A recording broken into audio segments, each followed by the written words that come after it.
بولنے میں جلد بازی مت کریں، بولنے سے پہلے 1000 بار سوچیں اور بولنے کے بعد اس پر قائم رہیں، باکمال شخصیت بن جائیں گے۔ اس بات میں کوئی شک نہیں کہ سب مجبور ہیں، فقیر ہیں، لیکن اللہ پاک سے مانگنے کی توفیق کسی کسی کو نصیب ہوتی ہے۔ اتنی وبا کے بعد بھی عورتیں سر پر دوپٹہ نہ رکھیں تو یہ بہت بڑے زوال کی نشانی ہے۔ دواؤں میں تاثیر آپ کی طلب سے آتی ہے اور تاخیر آپ کی بہتری کے لیے ہوتی ہے۔ اپنے مقصد کے لیے استعمال ہو جاؤ، ورنہ دنیا میں فضول استعمال ہو جاؤ گے۔ روز و شب کے میلے میں غفلتوں کے مارے لوگ بس یہی سمجھتے ہیں، ہم نے جس کو دفنایا بس اسی کو مرنا تھا۔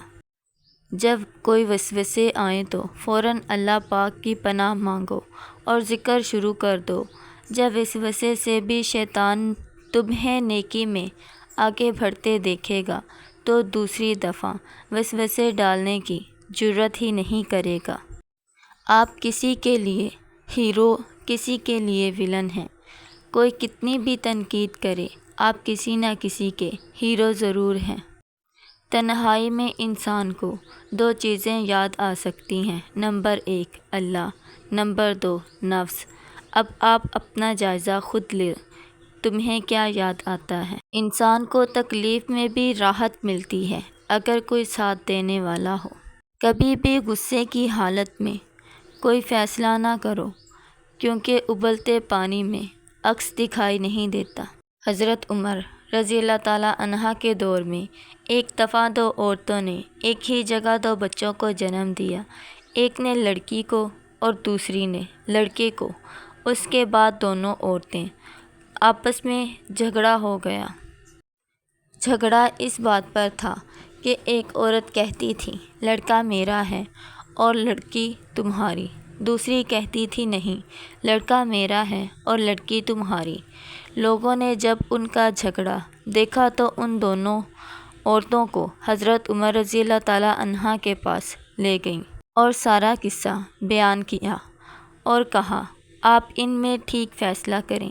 حضرت عمر رضی اللہ تعالیٰ عنہ نے کہا حضرت علی رضی اللہ تعالیٰ عنہ کو بلایا جائے، وہی ان کا ٹھیک فیصلہ کر سکتے ہیں۔ حضرت علی رضی اللہ تعالیٰ عنہ آئے تو لوگوں نے سارا قصہ مولا علی کو بتایا تو مولا علی رضی اللہ تعالیٰ عنہ نے فرمایا ان دونوں عورتوں کو ایک چھوٹا برتن دو اور انہیں کہو پردے میں جا کر ان برتن میں اپنا اپنا دودھ لے کر آؤ۔ جب ان عورتوں نے دودھ لا کر دیا، حضرت علی رضی اللہ تعالیٰ عنہ نے فرمایا کہ ایک میزان لایا جائے۔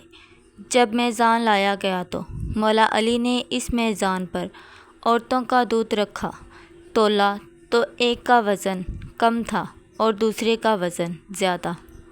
حضرت علی رضی اللہ تعالیٰ عنہ نے فرمایا کہ جس کے دودھ کا وزن زیادہ ہے اس کا لڑکا ہے اور جس کے دودھ کا وزن کم ہے اس کی لڑکی ہے۔ یہ دیکھ کر لوگوں نے کہا یا علی آپ نے یہ فیصلہ کہاں سے کیا اور کیسے کیا؟ حضرت علی رضی اللہ تعالیٰ عنہ نے فرمایا قرآن سے۔ سب لوگ اپنے اپنے گھروں میں جا کر قرآن کھول کر دیکھنے لگے کہ کہاں لکھا ہے دودھ والا قصہ۔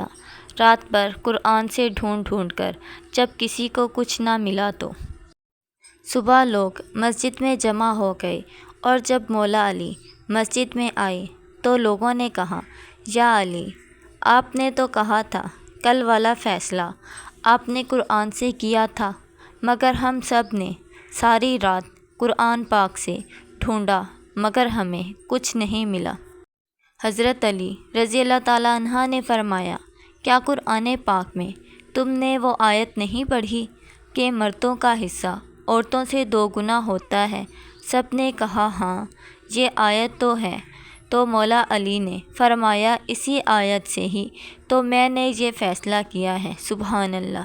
حضرت محمد پاک صلی اللہ علیہ وآلہ وسلم نے ارشاد فرمایا جو شخص جس وقت آیت الکرسی پڑھتا ہے اس وقت سے لے کر اگلے دن وہ وقت آنے تک اللہ تعالیٰ اس کے لیے ایک فرشتہ مقرر فرما دیتے ہیں جو اس کے نامہ اعمال میں نیکیاں لکھتا رہتا ہے اور گناہ مٹاتا رہتا ہے۔ اب اگر کوئی شخص روزانہ ہر فرض نماز کے بعد ایک مرتبہ آیت الکرسی پڑھ لیا کرے تو روزانہ کم از کم 5 فرشتے اس کے نامہ اعمال کی جانچ کرنے کے لیے مقررہ ہو جائیں گے جو اس کے گناہوں کو مٹا رہے ہیں اور نیکیاں لکھتے رہیں گے۔ ایک حدیث شریف میں ہے کہ جس ماں یا اولاد پر آیت الکرسی پڑھ کر دم کرو یا لکھ کر مال میں رکھ دو گے یا بچے کے گلے میں ڈال دو گے تو شیطان اس مال اولاد کے قریب بھی نہیں آئے گا۔ اکثر خواتین کو اپنے شوہر سے یہی شکوہ ہوتا ہے کہ وہ اس سے کوئی بات شیئر نہیں کرتے، جبکہ بیوی کو یہ خواہش ہوتی ہے کہ شوہر اس سے ہر بات شیئر کرے۔ تب بھی بیوی کو یہ احساس ہوتا ہے کہ شوہر اس سے اہمیت دیتا ہے۔ اس لیے شام کو گھر آ کر بیوی سے اپنے دن بھر کا احوال شیئر کریں اور اس کی دن بھر کی باتیں جو وہ آپ سے کرنا چاہتی ہے ان کو سنیں۔ اس طرح آپ کی بیوی خوش بھی رہے گی اور آپ پر اعتماد بھی کرے گی۔ قرآن پاک نے میاں بیوی کو ایک دوسرے کا لباس قرار دیا ہے۔ لباس نہ صرف انسان کی پردہ پوشی کرتا ہے بلکہ اس کے حسن و خوبصورتی میں بھی اضافے کا باعث بھی بنتا ہے۔ شوہر اپنی بیوی کے بغیر ایک دن بھی نہیں رہ پائے گا، یہ اسم فوراً پڑھ لیں۔ اگر آپ اپنے شوہر کے ساتھ کھانا کھانے سے پہلے 1000 مرتبہ یا ودودو پڑھ کر کھانے پر دم کر دیں اور اپنے شوہر کے ساتھ بیٹھ کر کھانا کھائیں تو انشاءاللہ تعالی آپ دونوں کے درمیان بے پناہ محبت قائم ہو جائے گی اور لڑائی جھگڑا ختم ہو جائے گا انشاءاللہ۔